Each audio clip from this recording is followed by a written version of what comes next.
Okay, so now we're doing a California patch. For this kind of patch, you're going to need the drywall repair kit. You're not going to need everything in here, but just make sure you bring it with you because there's going to be a couple of tools that aren't part of your painter bag or your foreman tool bag.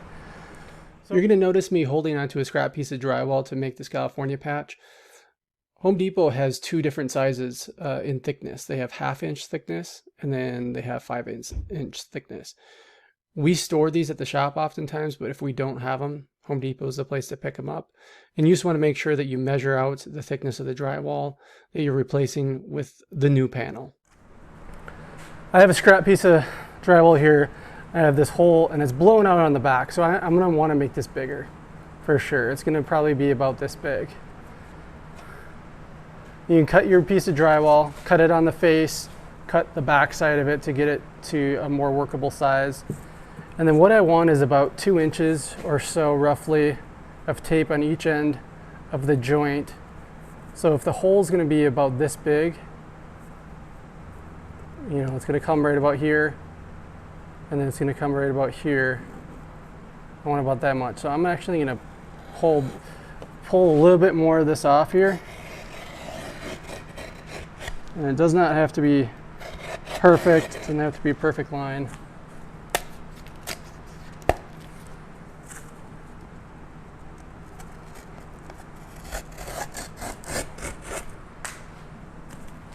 So that's good this way. Now I need it good this way. So same kind of thing. My hole is going to be probably right about here to right about here. So I want about that much tape. I want about that much paper left over. So I'm going to go right here and I'm going to go right here. And then this is going to be the end.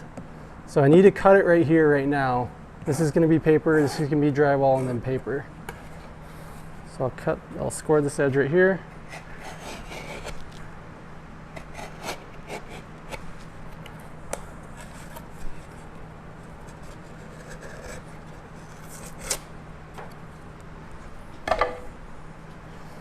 Okay, so this is the piece I'm using here. So now what I want to do is just leave myself about 1.5 inches or so of paper on each side, but I need to flip it over to the back. So I'm getting rid of the paper on this side.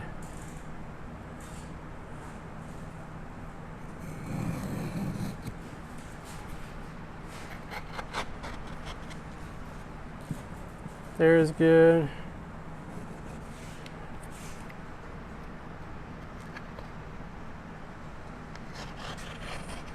Right here should be good. I'll take this and snap it. Now I'm gonna try to leave that paper on the front. So that's the paper we're gonna use to, instead of using this paper, we're gonna be using the drywall paper. So it's making this patch just a little bit faster. So pop that side off. Now we're good here. We'll check this side over here as well. So again, I want to leave about 1 inch on each side.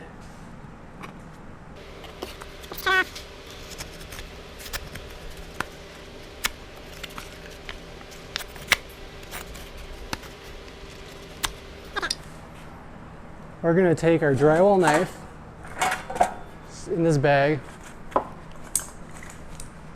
we're going to outline it here. Peel this back a little bit here. Just put over the hole. I'm going to draw my line. I'm going to be going a little bit bigger than this when I cut it. So again, that doesn't have to be perfect. So now I can cut this out. And I'm just going on the outside of this line now.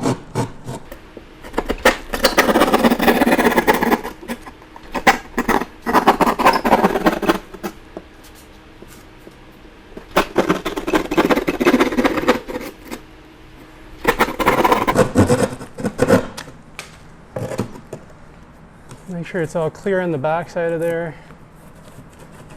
And it feels pretty good. So if this was a low traffic area, I may just go ahead and put my mud on here and call it a day, but I'm gonna actually put some strips of wood, some scrap pieces of wood back here so I have something to screw it into. So in your kit, you're also gonna have drywall screws. So go ahead, you got about an inch of paper or so, so this screw is going to get covered. Get this put back here. And I'm just barely sinking it past the paper. You don't want to go too far past that paper. It loses a little stability then. And you don't want to get it too close to the corner either, to the edge, you're going to blow it out. I'll take this and go on the other side here.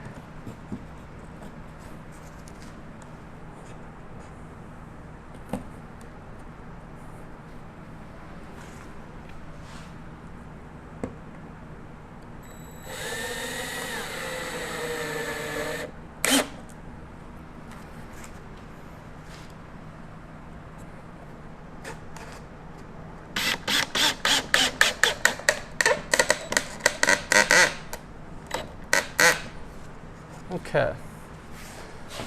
That just gives me a little bit more confidence knowing that when this goes back in here, somebody hangs a picture, it's still going to be something that they can hang a picture on and they're not going to blow right through it. So now I'm going to mix up some 20-minute mud and I'm going to put it on here and we're going to finish this joint off.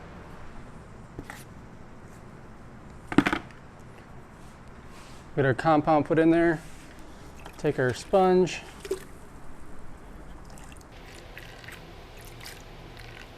and then I still kind of want to gradually mix this in here because the drill is going to kind of, once you start that drill up, it's going to want to spread this stuff all over the place.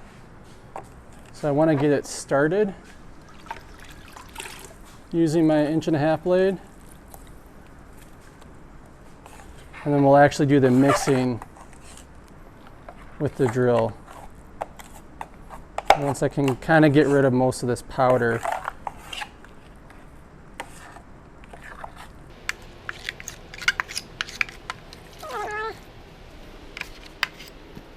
And we'll just take this drill in here like this.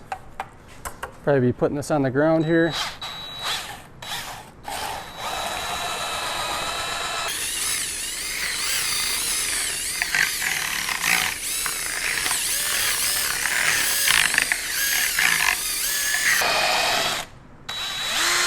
Give it a spin to get that stuff off.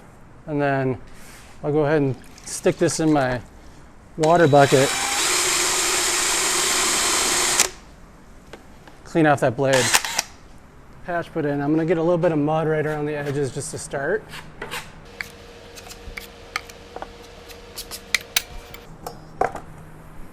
I'll get my patch put in. Just going to make sure it's the right orientation here.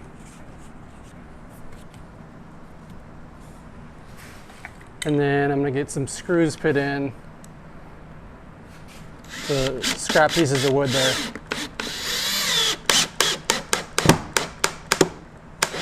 And I'm just going to put it in behind these areas right here.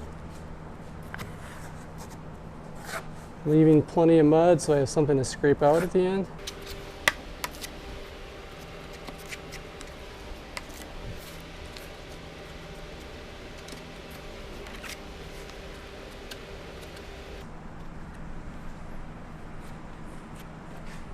And I'm just going to put a little bit on this tape too. I'm going to take this and I'm just trying to squeeze out the excess mud.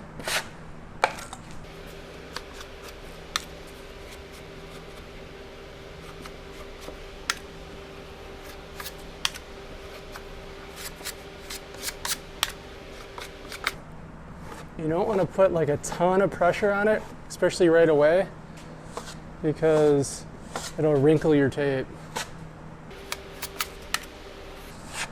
I'm putting a little bit more pressure on there, a little bit flatter. Just trying to get that mud pushed out, but you want to leave some back there because you want to You want to have something in there for your adhesive. So since I'm using Durabond or quickset mud, I'm also going to give it the second coat, just kind of like I would for a tape joint. So I'll just go over the top.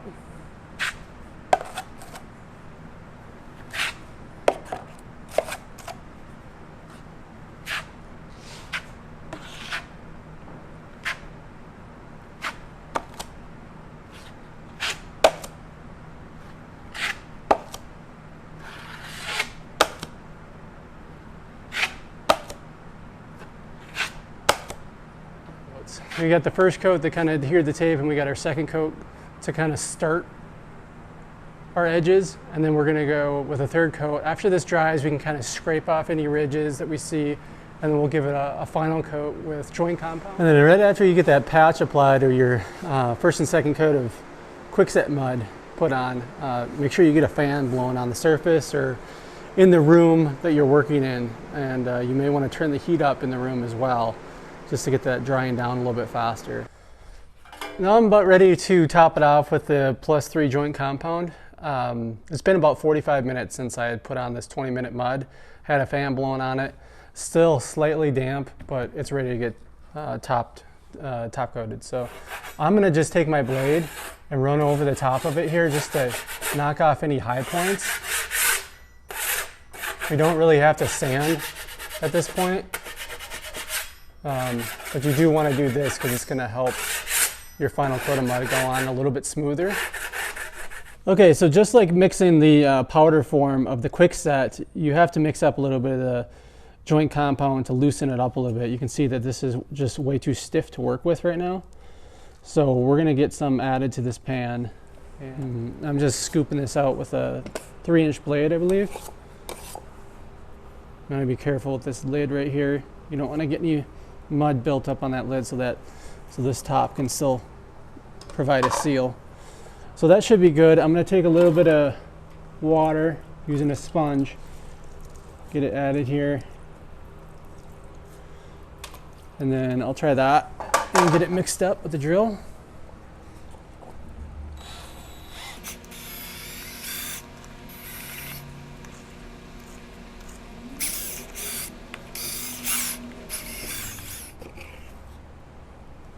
I'm going to add just a little bit more water here.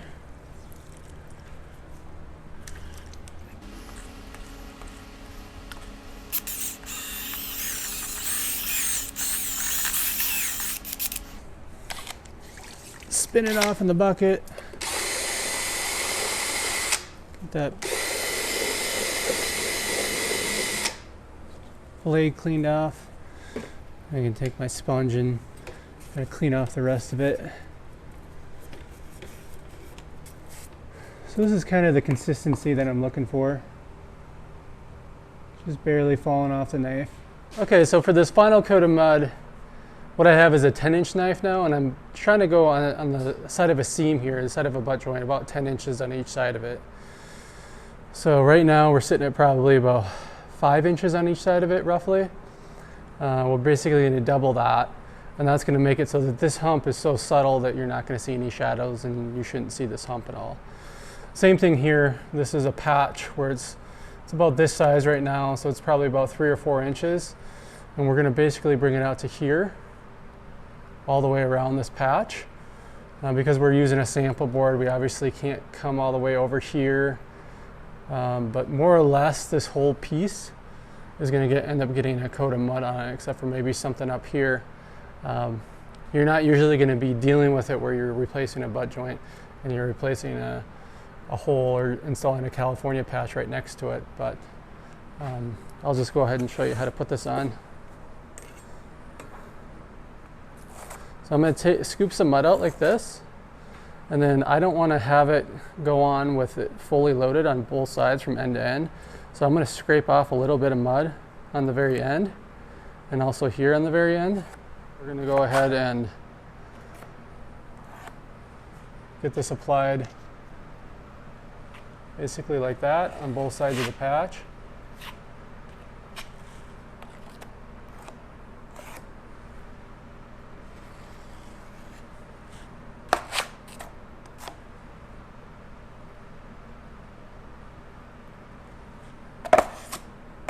We already have mud built up over here from this tape joint, so I don't really have to worry too much about getting mud applied there.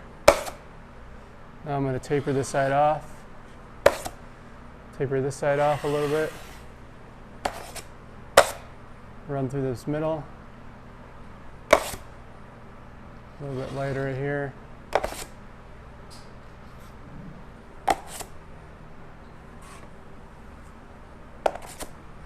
And a knife mark right there. I'm okay with this. I'm going to leave that knife mark and or that tailing right there, and I'll knife that off, and then we'll just have to sand this whole patch. So because this is +3 joint compound, we're going to have to let this dry overnight, and we're still going to want a fan on this because that's a decent amount of mud that I just put on. We want to make sure that we don't have to wait on this any more than overnight for this to dry, so that we can finish it by the next day. So this kind of a patch would be kind of a day of patching, applying mud, and then a second day to sand it and prime and paint it. So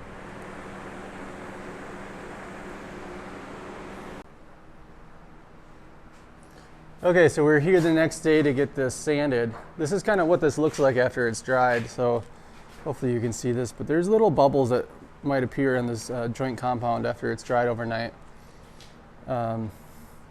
Pretty common and fairly hard to avoid, but we'll get this sanded. When I sand this, I'm not trying to sand down through to the bottom of this bubble, the bottom of this crater, because then I'm going to essentially be sanding off all this mud. I'm going to sand it off, and then where I need to, if there's just a few pockets of bubbles, I might just hit it with lightweight spackle, but since I have joint compound ready to use right now, I'll just skim over these spots real quick with the joint compound, and then this patch will pretty much be done. So I'll start sanding it right now.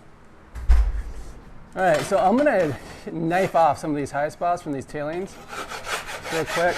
Kind of reduces a little bit of the sanding. You could just sand this off, but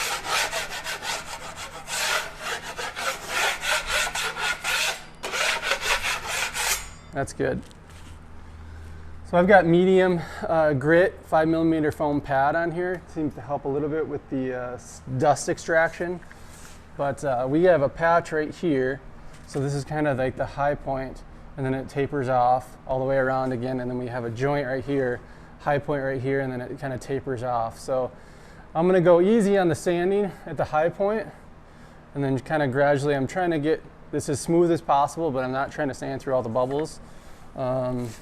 We'll just have to give it a light skim coat after I get done sanding. So I'm gonna start with the sander on the surface, hit the trigger. I do press this down one level when I'm sanding drywall, just because the standard speed is a little bit too fast.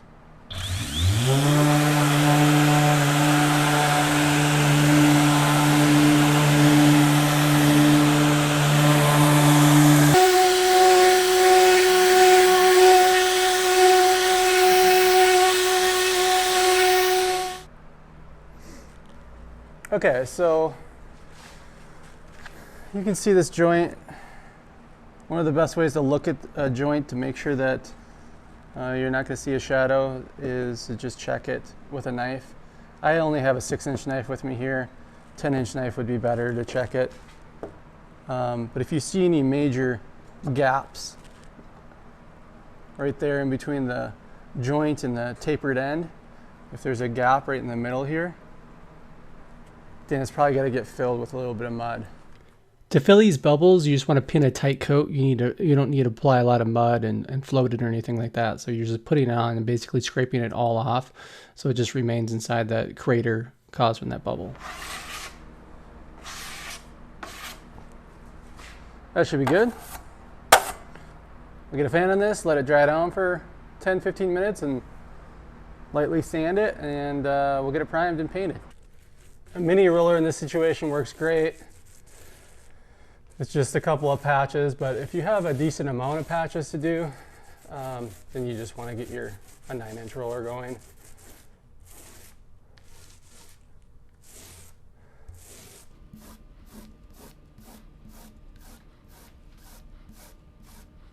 These are our expectations after installing the California patch. You see that we don't see any shadows here.